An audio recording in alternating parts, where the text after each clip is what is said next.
Hey everybody, welcome back. Now we're going to get into network address translation. As you know, we need network address translation to go from private to public, public to private. This is something we've been using all along, so it should be no big deal. So enough talk. We're going to get into the presentation. I will explain a couple different things, and right after that, there will be the lab. So don't miss out on the lab. It's towards the end, but do pay attention to the presentation, because you know this is the new CCNA 20-301. All right, see you inside. All right, welcome everybody. Network address translation, the presentation. All right, network address translation is something that we've been using forever and a day. It is still around. When we finally go to IPv6, that'll go away, but we're not there yet. So what is NAT? NAT is used to translate private IP addresses, meaning internal IP addresses in your company, right, that we're using our LAN, to public addresses that are out on the internet, okay? But some of you would actually say, well, why do we need that? Well, the powers that be, the internet, right, never thought, the internet, that's a person, no. The internet never thought that we would run out of public IP4 addresses. They were very like, nah, nobody's going to go out on the internet, right? This is used for business people. This is used for, security during war, right? The ARPA, DARPA, all that stuff. The internet existed since, 50s, 60s. It's been around forever. But the commercialization of the internet didn't come until the 90s, right? And then it's like, oh, well, now everybody needs an IP address. Something's going on. Oh my God, people are now, they're toasters, they're blow dryers, they're friggin' washing machines, there's refrigerators, there are glasses, right? Google glasses. They need an IP address, a public IP address. So we're running out. So what did they say? Well, we need to come up with a solution to slow down the death. That's right, the death of IPv4, which is NAT, is one of their solutions, right? Network address translation. VLSM, which your book calls CIDR, classless interdomain routing, where you can move you can change the subnet mask, right? Classless routing, or you can change the subnet mask to meet the needs of the network. That's what that means. The same freaking thing. VLSM, variable subnet masking, CIDR notation. That's what that means. Where you use a slash 24/30/28, whatever. You move that line to meet the needs of the network, so we don't exhaust well, they're exhausted already, but so they came up with that to slow down that, so IPv4 can last longer than it was going to last if it didn't do that. But a real more permanent solution was IPv6, and IPv6 has been around since the 90s. It just it never took off. It was IPv5 at first, and they kept playing with it. Finally, IPv6. It's here. It's been here since Windows XP. Okay, it's been here. It's in our face right now, but we refuse to change. We refuse to change. But let's take a look at something real quick. All right, IPv4. All right, there's a private IP scheme. Right, so privately, you shouldn't have an issue in your internal network.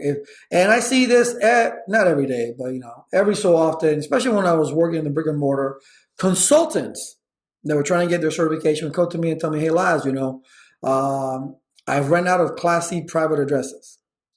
Well, that's your fault.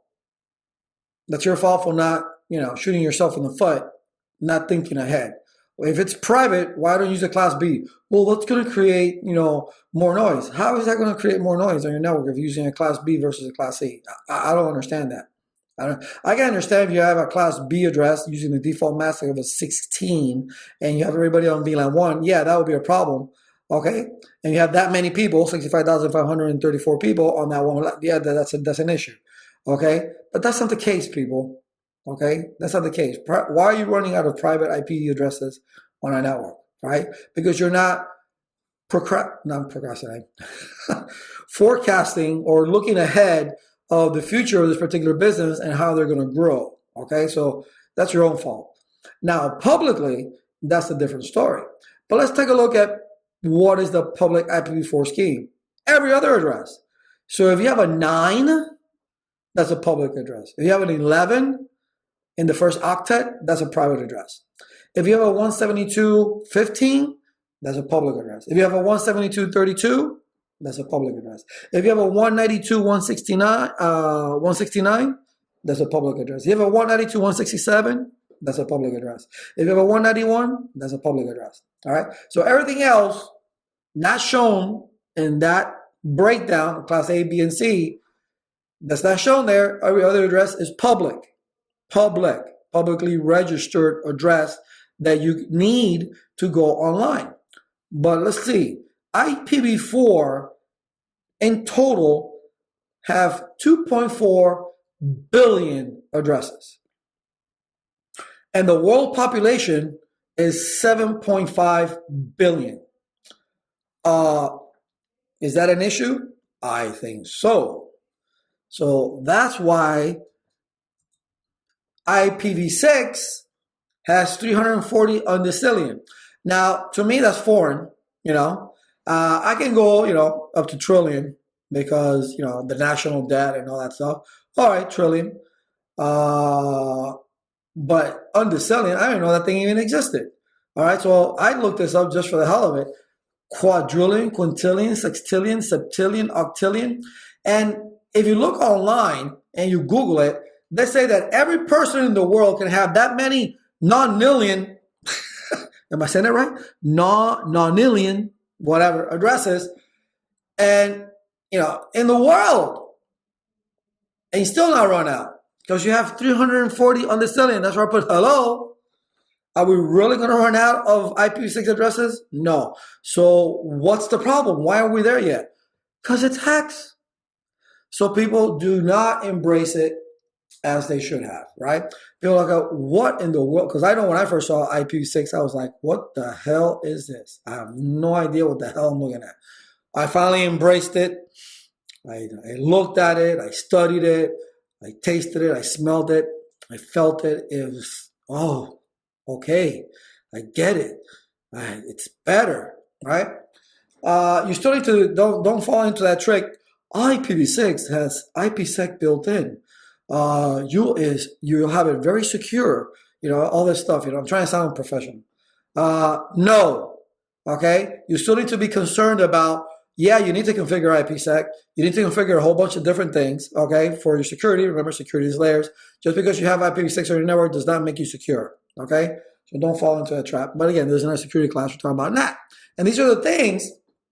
This is a better solution. Hey, let's have more addresses. How about that, okay? And then when we get into IPv6, you'll see that, there's designations. There's not classes, the designations of IPv6 addresses that we get into.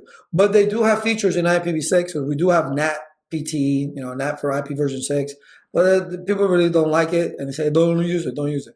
It's going to go away eventually. Eventually it will go away. But for now, we're stuck with NAT, okay? And for most companies, we have NAT and IPv4. So what types of NAT are there? So they start thinking, hey, man, we should start thinking about something. Well, static NAT, let's go in order. We have static, we have dynamic, and we have NAT overload, which is PAT, which stands for Port Address Translation.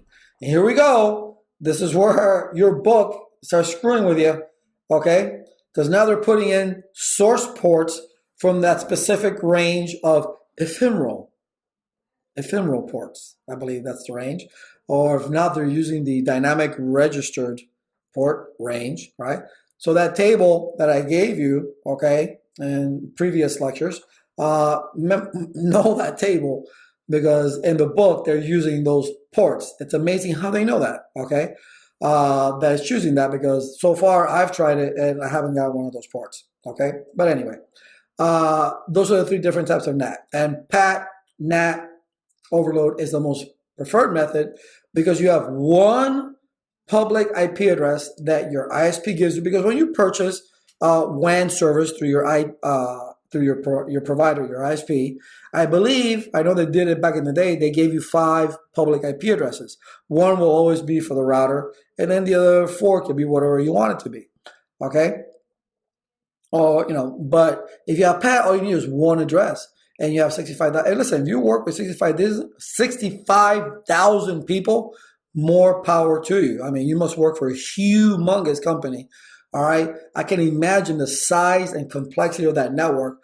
you're awesome. You must be making a hell of a salary if you're in IT.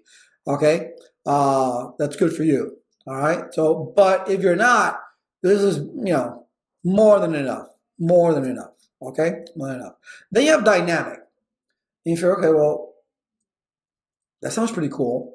Yeah, but dynamic is still a one-to-one mapping, where Pat is one-to-many. Dynamic is one-to-one, meaning like it says right there, for every node that needs internet access, you need to purchase a public IP address. I mean, I think they're pretty cheap now. It doesn't really matter. But if you have 5,000 people, that even if they're 50 cents each, still, it's still going to add up. Okay, it's still going to add up. You don't want that, and they're not 50 cents. Okay, that's going to add up. So imagine every device. If you work for that company that has 65,000 nodes, okay, you need 65,000 public IP addresses. Ouch, that hurts the pocket. All right, imagine that's dynamic. But the cool thing is you can create a pool, right? A range. So you don't have to do it one by one by one by one. As people go through your NAT server, who will get assigned an address, but then they need a different one, and then a different one, and a different one, and a different one. You can't have the same thing. That's why PAT is cool, because it uses one public address, but the source port changes. So you have a source, because remember, we're building a socket, right? A Windows socket. So you have a port and an IP address, or IP address and a port, right? And then that forms a socket. So if each device that goes through there has the same IP address, but a different port number, source port number, there's not going to be any issues. Oh, cool. All right, so we don't have no problems with that as far as that's concerned. But dynamic doesn't do that. For every device that goes out publicly, you need an IP address. You need an IP address. So that sucks. The only cool thing is you can create a pool. Static, look how I start the sentence. Hell no. All right. Some companies, apparently they need static. I've heard people told me due to security reasons, HIPAA reasons, just because whatever. They try to justify, or they need it because of their application, whatever. All right. They have to use static NAT. I'm sure it's just for that particular, minority part of the network that they would use that. All right. But not for the majority part of the network, because that would just be insane, because that is a one-to-one mapping, but there is no pool. You literally have to spell that out. Okay? One by one by one. Yeah, alas, I can create a batch file. Alas, I can automate that. Yes, I know. But you still need all those IP addresses. That doesn't make any sense. Okay? Doesn't make any sense. You're wasting. Excuse me for a second. Ooh, I sneeze. Oh no, I'm not dying. No, don't worry. Laz is fine. All right, so let's take a look at some terminology that comes with NAT. So one of the things is inside local address. What is your inside local address? Well, that's your source host inside address, meaning that's you. That's your PC. Okay. Oh, okay. Inside local. That makes sense, right? The private inside local address. Oh, okay, cool. All right. So what's the outside local? What's the address of an outside host, meaning your destination, as it appears to the inside network? Okay. This is usually the address of the router's interface connected to the ISP before it's actually translated. All right. So it's not translated yet. Okay. All right. No problem. No problem. All right. So inside global, source host. Well, and really outside local. It's the destination. It's outside. It's local because it hasn't gone through the NAT router. All right, that's basically it. Simplified terms. It's the destination address that hasn't gone through how we see it, right? Well, we want to go to Yahoo. Okay, we want to go to Google. It's inside still, right? It's the outside that we want to go to, but it's something internal. It hasn't gone through the router yet. So an inside global, that's you. And that you have gone through the NAT router and it just translated you into a public IP address. Awesome. So your inside local private address just became the inside global address, global, because it went through the NAT router. Now it's a global, it's an internet address. Awesome. And then the outside global, that's that same destination address that you're trying to go to, Yahoo, Google, whoever. All right, but that's on the other side of the router. So that's the IP address. All right, and what it will look like is this right there. You see that? You see, this is you, your inside local. That's you. All right, now this is a ping. Obviously, I did this in the router. This is a ping. Okay, and then the inside global that went out. It's a translated, right? It translated. It went outside the router. It turned this guy locally to a global 1.1.1.254. That's what you're using to translate IP addresses, okay? And then the outside local, which hasn't gone through the router yet, that's what it looks like. And the outside global, same thing, all right? Now ping, that's what you see 1, 2, 3, 4, 5, 6, 7, 8, right? That was, I think I did a ping minus T or something like that. That's what it got because ping really doesn't have a port number, so that's what it uses, okay? But in the lab that I'm going to show you next, all right, you'll see how NAT actually is configured, all right? And I'll tell you the pitfalls of it, all right? And what would be the difference of dynamic NAT and NAT overload, all right? Because we're going to configure NAT overload, and then we'll configure, I'll show you what NAT, dynamic NAT will look like. And it's just one word that makes that happen. All right, so I'll see everybody in the lab. All right, here we are in the lab, the NAT labs. All right, so we have our private network, which is this right here. You see it's a 192.168.100.0. And then we have our public network, which is a web server that's over here. Now there's really, the only thing that's configured in the router, which I already did, let me show you. Control Z, let's look at the routing table first, so IP route. You see that I'm connected to both networks. There is no NAT configuration. There's the IP addresses of the gateways, okay? There's no NAT, no lines, no anything. If you were to do a show IP NAT translation, nothing would happen because I don't have NAT configured. Now, obviously, this is the packet tracer, and obviously, we are sharing the routing table with our so-called public network. And I call it public because this is a public IP address. So if I were to, let's say, ping, just to make it simple, ping 1.1.1.1, right? We got the ARP. Let's wait for the ARP. This is a very heavy trafficked network we got here. There's the ARP. Boom, boom, boom. We ping. Lovely. All right. And then I do have DNS set up on the server. So I can go ahead and do globed.net. And that is not a URL, people. That is a URI. Remember that. It's changed now. We were saying it wrong the whole time. There is no such thing as a URL. It's a URI, a Uniform Resource Identifier, not located. Okay? It's Globed Education with me, last. All right, so I resolved it. So we know we have connectivity. So all we really need to be concerned about, oh, by the way, this is 100.1, welcome. And then this is 100.2, welcome. And they're assigned statically. All right, nothing configured on the switch whatsoever. So all we really need to do is NAT. All right. All right, cool. So all we need to do is NAT. So let's open this up nice and wide so everybody can see everything. All right. So the first thing I tell people is know your interfaces. The F00 is private. The F01 is public. Okay. So that means config T interface F0/0 IP NAT inside because it's the private int F0/1 IP NAT outside, okay? And just want to make sure that I did it correctly, so I'm going to go back and take a look, okay? Yes, the F00 is in, F01 is out. If you do not type this at all, and you do all the other configurations, NAT won't work.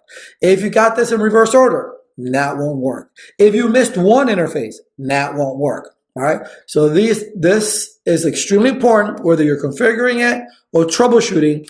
Take a look at the interfaces and make sure that this inside and outside thing is correctly configured. So now we're going to configure NAT overload. Okay. IP NAT pool, we're going to call it LAS, right? And then the only public address that we have to work with 192.168.254, and it's a range of one address. Why, Laz? Why do you have to type it in twice?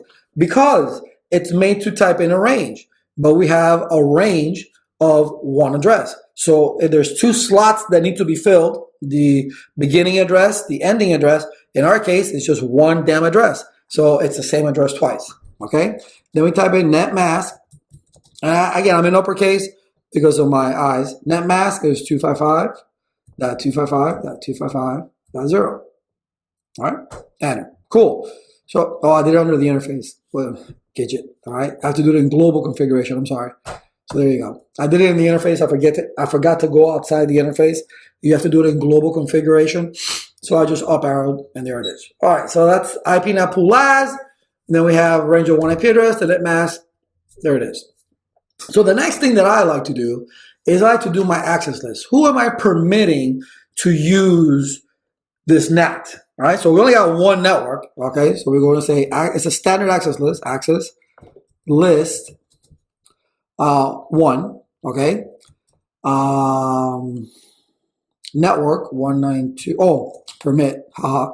Permit 192.168.100.0 wildcard mask 0000255. All right, so I'm permitting that, but I'm not applying that access list to any interface or nothing like that, right? So right now, that's just an access list that I wrote there that I'm going to use now in this third line. This is what brings the pool line and the access list together. So we're going to say IP NAT inside source list. Well, what list? Well, access list 1 there, okay? And the pool, well, what pool? Well, obviously it's LAS. Okay, and here it comes. If I leave it like this, this is dynamic NAT, right here. Just this right here. Everything I've done so far, if I don't type this magical word, this is dynamic NAT, and you'll be out of gas because you only have one IP address. So the first person to get on board, to get online, that's it. Everybody else, you're gonna get a lot of help desk calls. So I have to type in the magical word, overload. Once I type overload, that turns into NAT overload or PAT. Okay, so let's save this. You can't do this on the test, okay? You gotta go back to privilege mode and do a copy run start. So let's test it. We have to go through the router, obviously. So here, I'm gonna do the ping 1.1.1.1. And here, I'm gonna go to the website, another PC, globed.net, and I can get there. Now we go to the router and we do show IP NAT translations. And here we go.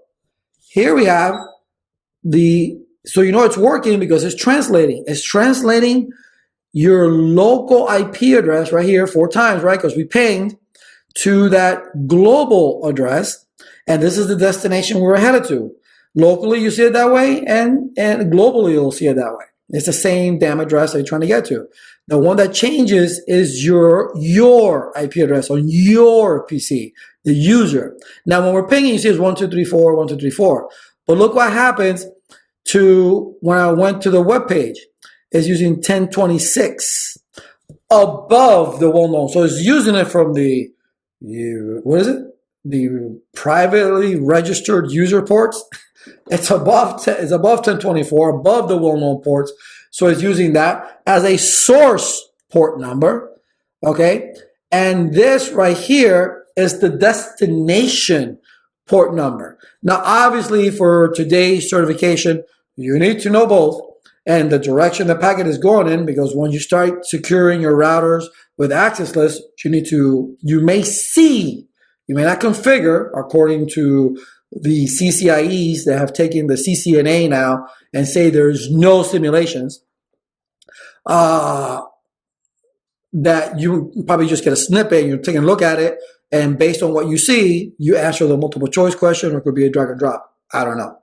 Okay, but at least you know now. All right, so it's good. It's using it not from the well-known ports. Okay, even though you see this should be from the well-known port, shouldn't it? But it's ICMP. ICMP here has no port. Okay, so here it's above the well-known ports, as those privately registered, not ephemeral. I like saying that word, ephemeral. Okay, And you see that destination. What port is this, people? What port? It's DNS. See how it's using DNS here and it's using 80 here. It's the same port. It's using both. Okay, but it's using UDP, so DNS is being used. Okay, TCP port 80. Okay, DNS. It's using DNS and obviously TCP for HTTP access. Okay, using both ports. Alrighty. So there you see that NAT translation is happening. Now, to the configuration. Again, if you don't type this and they're asking you, hey, we need 200 people to be able to access the internet, okay, the 100.0/24 network, we need to allow them to use, that one IP address to get out to the internet. Well, then you need to do overload. So you better type that word in. If you don't type that word in, it's going to turn into dynamic NAT. And then if it's dynamic NAT, it needs an actual range. That means this should be 1.1.1.1 through 1.1.1.200. Okay? And then it'll have actual 200 public IP addresses that you've purchased that people can use as they go through the router. And they can translate it. So if they're telling you allow 200 people using one address, you need to type overload. You need to type overload. If you don't, you're out of gas. Okay? Also, the pool name is case sensitive. So if this is uppercase and you have here, they typed it in lowercase, that's not going to work because you're pointing to the wrong pool. Yes, they're that tricky. Okay? And then the access list has to point to the right access list. So what do? They'll put access list 11 because you're going to overlook it. All right? So they're planning on your mistakes, on your eyes, especially mine, which are really bad. All right? So we see the wrong things. So make sure that the access list is the inside source list is pointing to the correct access list. All right? So look at all those pitfalls. Look at all those pitfalls. And if you're using NAT overload or dynamic, doesn't matter, make sure you're permitting the correct amount. The correct amount. All right? Because if I were to say, okay, this is correct, right? We're allowing 254 people based on this mass. But what if they would say 15 right here? What if this was 15? If this was 15, you're only allowing 14 people. All right? That's a problem. Even though this is correct, overload, one IP address, but your wildcard mask is saying in the 100 network, I'm only going to allow 14 people. So the wildcard mask, you also need to take a look at to make sure that it's correct for the amount of hosts that they're asking for you to permit. So these are the things that you look at, boy. What I say first take a look at this. Because they love to forget to type one of these guys. They love to forget to type one of those or reverse them. So make sure that it's correct. Inside is for private, outside is for public. Make sure that the case sensitivity, all right, the correct pool is identical. You're pointing to the right access list. And that if you're doing overload, that it says overload.